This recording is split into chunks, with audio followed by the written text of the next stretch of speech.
Hello guys, welcome back to my channel air family. তোমরা সবাই কেমন আছো? আশা করি সকলে অনেক ভালো আছো। আমি অনেক ভালো আছি। তো আজকে আবারও তোমাদের সাথে একটা নতুন ভিডিও নিয়ে চলে আসলাম। তো কালকে রাত্রে আমি আসছি বাড়ি, যেহেতু আমি বাপের বাড়িতে ছিলাম কয়েকদিন। তো তারপরে কালকে রাত্রে চলে আসছি বাড়ি। আর এসে ঘরের যে অবস্থা দেখি, পুরো ঝুল হয়ে একদম ভর্তি হয়ে গেছে, ধুলো বালি, মানে প্রচুর খারাপ হয় অবস্থা। তো তার জন্য কালকে রাত্রেই কিছুটা পরিষ্কার করে নিয়ে রাখছিলাম।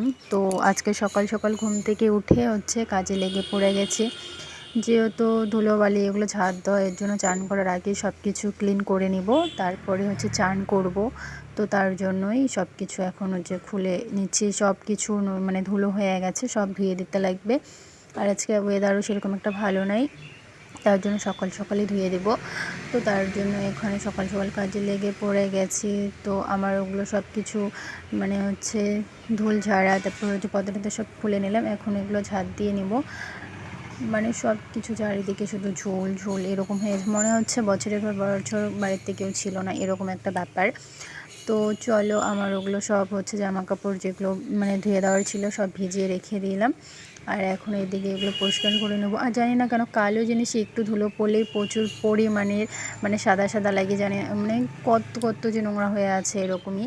তো ফার্স্টে এগুলোর জন্য মিশে ছেড়ে নিয়ে তারপর ক্লিনজার দিয়ে আবার ক্লিন করব, যেন সাদা সাদা ভাবটা না থাকে।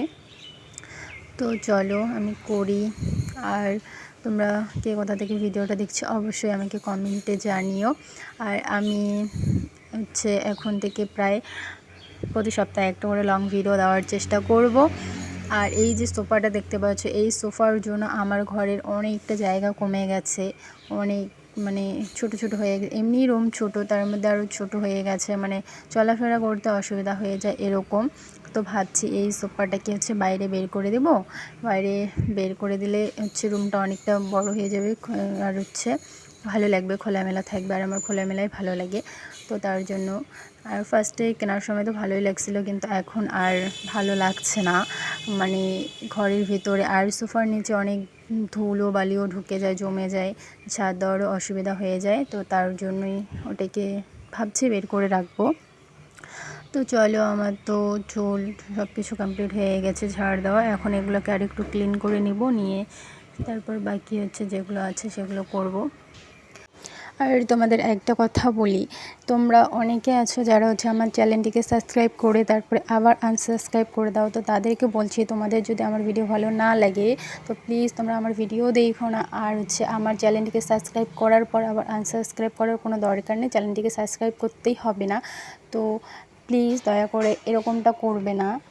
আমি জানি না এটা ইউটিউব থেকে করছে না, যারা সাবস্ক্রাইব করছে তারাই করছে, আমি জানি না। কিন্তু যদি তোমরা করে থাকো তাহলে দরকার নেই তোমাদের সাবস্ক্রাইব করার, কিন্তু করে সাবস্ক্রাইব করার পর আনসাবস্ক্রাইব করে দেবে না, এতে আমার চ্যানেলের ক্ষতি হয়।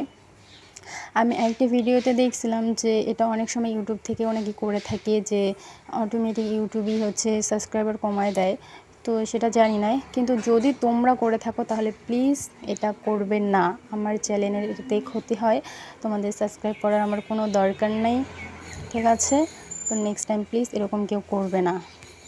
আর এখানে আমার সমস্ত কাজও কমপ্লিট হয়ে গেছে। খাওয়া দাওয়ার পরে একটু ঘুমিয়েও গেছিলাম, তারপর উঠে দেখি অর্ধেক জামা কাপড় শুকিয়ে গেছে। তো তার জন্য সেগুলোকে তুলে নিয়ে আসলাম। আর বাকি যেগুলো আছে সেগুলো এখনও শুকায়নি, সেগুলো পরে তুলে নিয়ে আসবো। যেগুলো শুকিয়ে গেছে ওগুলোই আনলাম। তো এখানে পর্দাগুলো লাগিয়ে দিলাম, যেহেতু ওগুলো শুকিয়ে গেছে। এখানে আর দু একটা জামা আছে যেগুলো শুকিয়ে গেছে। তো জামা তো শুকোয়নি, শুধু চাদর টাদর পাতলা যেগুলো সেগুলোই শুকিয়ে গেছে। তো ওগুলোকে তুলে নিয়ে এসে এখন গুছিয়ে রাখলাম। আর এখানে পর্দাও সেট করা হয়ে গেছে। মোটামুটি আমার ঘর পুরো ক্লিন হয়ে গেছে। তো এখন পুরো পরিষ্কার পরিষ্কার ফ্রেশ একটা ব্যাপার আর কি লাগছে। তো চলো, আজকের জন্য এতটুকুই। দেখা হচ্ছে নেক্সট ভিডিওতে। টাটা, বাই বাই সবাইকে।